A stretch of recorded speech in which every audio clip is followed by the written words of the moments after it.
Hi, എല്ലാ പ്രിയപ്പെട്ട അബ്ബൻ വ്ളോഗിൻ്റെ കൂട്ടുകാർക്കും ഹൃദയം നിറഞ്ഞ ബലിപെരുന്നാൾ ആശംസകൾ നേരുന്നു.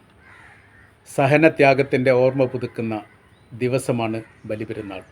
ഹസ്രത്ത് ഇബ്രാഹിം നബിയുടെയും അവരുടെ പ്രിയപുത്രൻ ഇസ്മായിൽ നബിയുടെയും ഓർമ്മകളാണ് ഇന്നത്തെ ദിവസം ലോകമെമ്പാടുമുള്ള മുസ്ലിങ്ങൾ പുതുക്കിക്കൊണ്ടിരിക്കുന്നത്.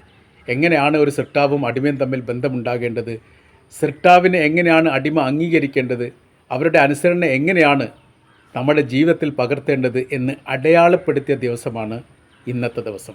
മകനെ അറുക്കാൻ വേണ്ടിയിട്ടായിരുന്നു നിർദ്ദേശം, അത് അപ്പാടെ പാലിക്കപ്പെട്ടു എന്നുള്ളതാണ്.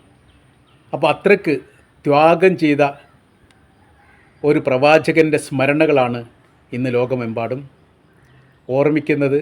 അതിനോടനുബന്ധിച്ച് ബലികർമ്മങ്ങളും നടത്തുന്നത്.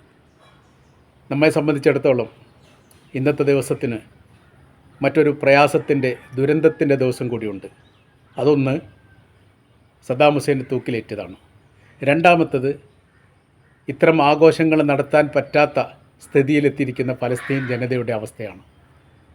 നമുക്ക് ആശംസിക്കാം, അടുത്ത വർഷം വളരെ സന്തോഷത്തോടു കൂടി, നമ്മേക്കാളേറെ സന്തോഷത്തോടു കൂടി ആ ജനത ബലിപെരുന്നാൾ ആഘോഷിക്കാൻ പാകത്തിൽ ലോകത്തിൻ്റെ സംവിധാനങ്ങളൊക്കെ മാറി മറിയട്ടെ എന്നും അതിനുവേണ്ടി നമ്മൾക്ക് ഒരുമിച്ച് കൊണ്ട് പ്രാർത്ഥിക്കാം എന്ന് പറഞ്ഞുകൊണ്ട് അവസാനിപ്പിക്കുന്നു.